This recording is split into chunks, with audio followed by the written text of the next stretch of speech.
They were the sons and daughters of Japanese immigrants. They straddled two cultures, alien and distrusted, in both Japan and America. So much so to be relocated to internment camps. Then they were called into service and sent to the Pacific to read, speak, and interpret for the United States. It is somewhat well known that America's most decorated fighting unit, the 442nd Infantry, was made up of Japanese Americans going for broke over in Europe. In this video, I look at another set of Japanese Americans who helped unlock Japan for America and vice versa, saving lives on both sides. This story is not much talked about, so before we start, I want to recommend two of the source books that I leaned on for this video. I highly enjoyed Bruce Henderson's Bridge to the Sun, which tells the story of the Nisei and their experiences home and abroad. I also recommend Nisei Linguists by James McNaughton, published by the U.S. Department of Defense. Deeply researched with details of humanity sprinkled throughout, both are fantastic meaty books, and I hope you enjoy them. In 1909, in the California city of Burbank, John Fujio Aiso was born, the son of a Japanese immigrant gardener. Like many Japanese Americans, John struggled with discrimination and prejudice in his youth. Nevertheless, his parents emphasized the value of education and patriotism. In his family parlor, there hung three pictures: George Washington, Abraham Lincoln, and Jesus. Aiso heeded his parents and excelled in his studies, graduating top of his high school class. He was elected student body president, only to have the principal refuse to allow a Japanese boy to head up the student government. Aiso responded to hardships like these by studying harder and achieving more. He went on to Brown University, studying a year in Tokyo before graduating. After that, he went to Harvard Law to become a lawyer. He then worked in private practice for several years, taking corporate jobs in New York City, Japan, and Manchuria, before finally settling in California in 1939. Then in May 1941, Aiso was drafted into the U.S. Army. 31 years old, he reported for duty in Riverside, California. The Army Master Sergeant growled, "Just what we need, another goddamn lawyer." The talented John Aiso was thus put to work as a simple parts clerk in the motor pool, a waste. As early as 1940, the U.S. government realized that it needed to improve its capabilities in the Japanese language. It was estimated that there were just 100 white speakers of Japanese at the time. The shortage became more important as tensions rose between the United States and the Empire of Japan in the summer of 1941. War seemed imminent. If it were to happen, they needed more language speakers. Funds were requested for a school to train some Japanese language speakers. Those funds were reluctantly granted. Thus, the 4th Army Intelligence School was set up first in San Francisco's Presidio area. The top commander was Lieutenant Colonel John Weckerling. The school's commandant was the Danish-born Kai Rasmussen, who had lived in Tokyo for 4 years from 1936 to 1940. Before that, he spent 3 years in the Philippines, and at the start, he was the sole Japanese speaker. Rasmussen began interviewing Japanese Americans for entry into the school. Aiso was one of those interviewees given a book of military terms which he managed to read with a bit of difficulty. He passed and was reassigned to the school. A few weeks later, Weckerling offered Aiso the role of head instructor. Aiso at first turned it down, intending to return to his fiancée in private law. But then Weckerling gets up from his desk, puts his hand on Aiso's shoulder, and says, "John, your country needs you." Aiso later recalled, "No American person had ever told me that America was my country." So, he takes the job. To meet their Japanese language needs, the Navy set up schools at UC Berkeley and Harvard, recruiting only white people. By contrast, Weckerling and Rasmussen early on decided to recruit the children of Japanese immigrants for their school, the Nisei. Their parents, the Issei, first came to Hawaii in the late 1880s to work on the plantations. Many then moved over to the West Coast cities to work as shopkeepers, farmers, and in the fisheries. Many Issei never intended to stay in the United States for very long. The goal was to earn money working and then come back home with their earnings.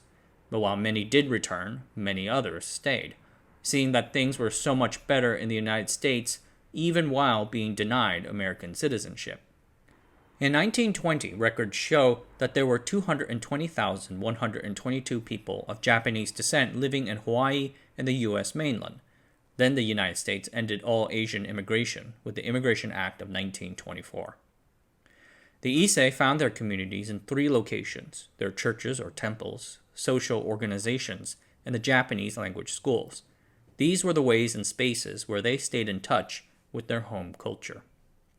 The Nisei were the children of the Nisei, torn between 2 spheres of culture and doing their best to straddle the line between them. These Nisei are only 1 generation separated from their country of origin. Did they see themselves as American or Japanese? Will they be loyal to the United States? In mid-1941, these questions and many others had not yet been answered. Special suspicion was cast on those 10 to 11,000 Nisei who recently returned to the United States from Japan, the Kibei, though in reality, many Kibei found themselves befuddled in their supposed quote-unquote homeland, ostracized for their funny accents, clothing, and mannerisms. But the Nisei recruitment decision went ahead on the basis of pragmatism. The Japanese language was seen as simply too foreign for white students to handle. The idea was to find those familiar with their mother tongue and just give them a brush-up. Funnily enough, as it turns out, many of the Japanese Americans were quite Americanized. Surveys and interviews of the first 3,700 Nisei candidates found that 90% had only a basic grasp of the Japanese language. This is despite them going to local language schools as kids. The Kibei were of particular interest. Many of them had returned to the United States at the urging of the U.S. Embassy to avoid being drafted. But those individuals suffered the opposite problem. Their English was not good enough. And even for those with strong Japanese speaking skills, they could not read, and those who could read still needed to learn Japanese military terminology. So the school began operations on November 1st, 1940, with 60 students, 2 of them white, and 4 Nisei instructors. Classes were taught in an airplane hangar on Christie Field, and orange crates and boxes had to serve as desks. The students' first assignment was to chase away the rats. The classes were difficult, and the students wished that they had paid more attention back during Japanese language school in their youth. But they studied with intensity, spending their off time in nearby San Francisco. A month after the school opened, the Japanese attacked Pearl Harbor. After the attack, panic and anti-Asian sentiment ran free. Wild rumors of saboteurs attacking the shipyards or whatever, disgusting insults yelled on the street, and anti-Japanese demonstrations that turned violent. 3 months after Pearl Harbor, in February 1942, President Roosevelt signed Executive Order 9066, which authorized the forced removal of some 122,000 Japanese on the continental West Coast to internment camps in 6 remote areas. It was chaos. The families were not given proper time to prepare and were trying to sell their possessions or put them into storage. This evacuation and subsequent internment was wrong and a stain on American history. It happened as the first class of linguists was graduating on May 1st, 1942. About 3/4 of the students passed. The best 10 were held back as instructors, and the rest were sent overseas. Later that month, in May 1942, the Military Intelligence Service Language School, as it was called, would be moved to Camp Savage in Minnesota. It might have been for the better. San Francisco became a city at war. At night, the lights were blacked out to avoid bombings, and things got dangerous. John Aiso once got on a streetcar after sending a telegram, and a woman on the car with him began screaming for someone to kill him. Camp Savage is a 132-acre camp on the outskirts of southern Minneapolis. The Minnesota governor, Harold Stassen, had told Rasmussen that he felt that the state not only had room physically, but also room in people's hearts. The first Camp Savage classes began in June 1942, with 200 students and 18 instructors. About 150 of the students were Nisei, frantically recruited before the evacuations. The Army had stopped taking Nisei enlistments, unfairly disqualifying them for their race. The rush was on. The need for linguists was great and immediate. The class instructors cut down the course length from 12 months, already quite intensive with Japanese military jargon, codes, interpretation skills, and tactics, to just 6 months. Many studied from 8 a.m. to 11 p.m. at lights out, and then they kept on studying with the help of lights under their blankets or in the latrines. Some of the Nisei faced ostracism from their own peers and even their families for volunteering to enter the language school. A few peers inside the camps, angry over the internment, even attacked them for it. But the Nisei volunteers felt that joining and serving was the best way to prove their loyalty and trustworthiness as American citizens. It also got them away from the boredom and dreariness of the camps. And their Issei parents largely backed them, despite feeling the profound unfairness of being denied American citizenship, forcibly evacuated out of their homes, and having their sons taken away for war. Over 6,000 Nisei would go through the 6-month intensive course. The effort strongly escalated after the defeat of Germany in 1945 and sole focus turning to Japan. The Nisei linguists were sent to the Pacific Theater as translators, interpreters, quote, cave flushers, end quote, and code breakers. At the start, in the Guadalcanal campaign in August 1942, the Nisei were given translation and interrogation work far in the rear. But it soon became clear that documents, often the Japanese soldiers' personal diaries, carried valuable intelligence, and critical time was being lost shipping them back. By the time the Nisei translated them, the information was useless. And American soldiers had to be constantly reminded that taking prisoners can yield valuable intelligence. So the Nisei linguists were brought forward to generate front-line intelligence. It was a dangerous job. On the front lines, the Nisei had to dodge fire from both sides. The Imperial Japanese considered them traitors, which could have meant torture and execution. On the other hand, the American soldiers cannot tell between a Japanese or Japanese-American, so they shot at both all the same.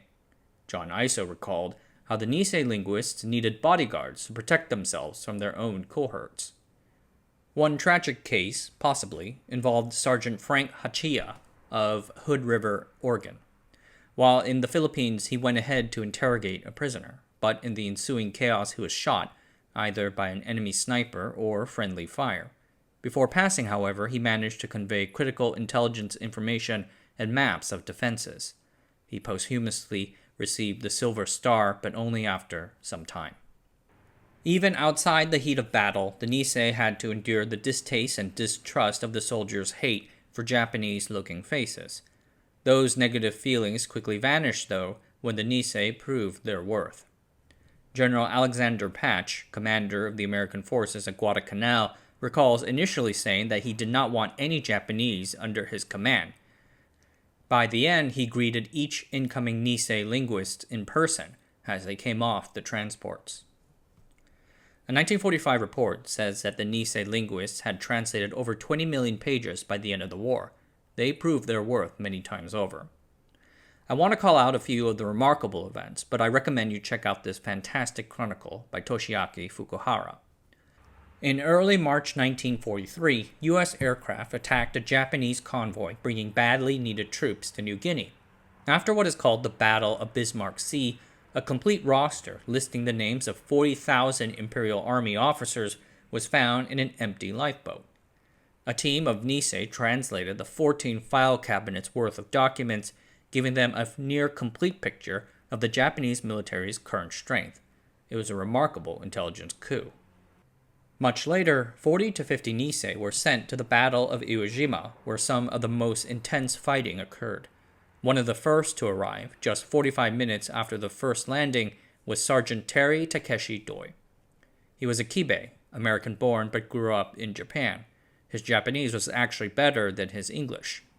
Before the war, Doi was drafted into the Imperial Japanese Reserve Services, which caused him to lose his American citizenship until a judge in Minneapolis restored it in 1944. At Iwo Jima, to convince Japanese soldiers to come out of their caves and surrender, Doi would strip naked, except for a flashlight and knife, and crawl down into the caves, shouting, saving many lives and earning him a Silver Star. A declassified report said, "There was nothing but praise for the Nisei boys, particularly a boy by the name of Doi. There is a story about him that people tell which goes something like this.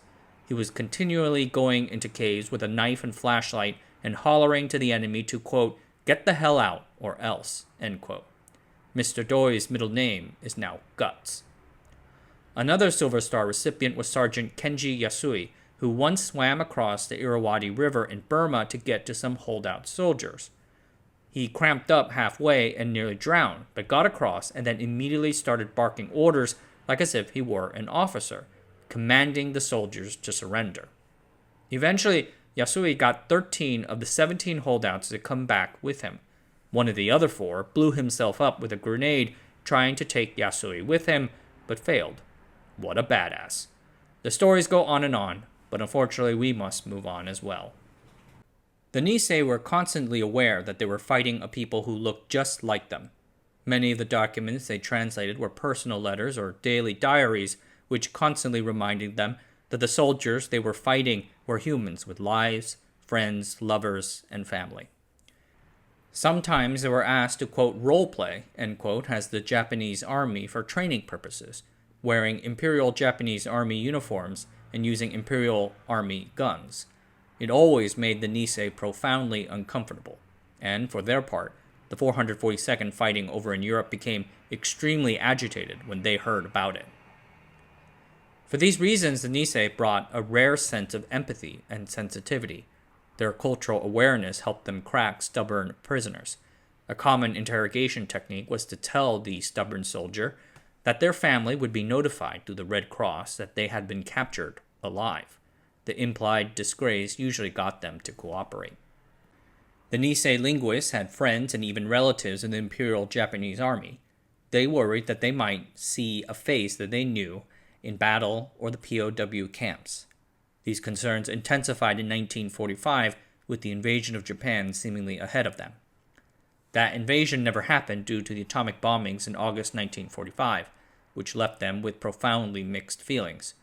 A significant number of immigrants came from Hiroshima, and its destruction distressed them. But they told themselves that an invasion would have been worse. The Military Intelligence Service Language School reached its peak size after the war in Japan ended. Their services were needed even more so to, quote, win the peace, end quote. Over 5,000 Nisei were sent there for intelligence, disarmament, tracking down war criminals, securing military supplies like meth, and interpreting in war crimes trials. Many began documenting events that happened during the war years, and 150 so Nisei, nicknamed the Zebra Platoon because they were all sergeants, helped censor letters, telegrams, books, magazines, and newspapers. In support of this, the military school's curriculum switched away from military terminology to civil and government content, helping the Nisei serve their roles as the bridges between the local Japanese and the English-speaking authorities. In 1946, the school returned to California, and today the Defense Language Institute Foreign Language Center continues to educate people in a variety of foreign languages and cultures. At the war's end, Lieutenant Colonel John Aiso was the highest-ranking Japanese American in the U.S. Army. After the war, he goes back to legal practice and becomes a judge in the Los Angeles County Superior Court and the California Court of Appeal. Then, in 1987, the 78-year-old Aiso is pumping gas at the station when he is attacked and shoved to the ground during an attempted mugging, reportedly by a black transient. 2 weeks later, he passes away in hospital, a sad ending to a wonderful life. The work the Nisei linguists did for their country helped the Americans achieve victory in World War II, while also bringing the human touch and sensitivity that only those with feet in two worlds can bring. As someone similar, I'm grateful for their sacrifice. Alright everyone, that's it for tonight. Thanks for watching. Subscribe to the channel, sign up for the Patreon, and I'll see you guys next time.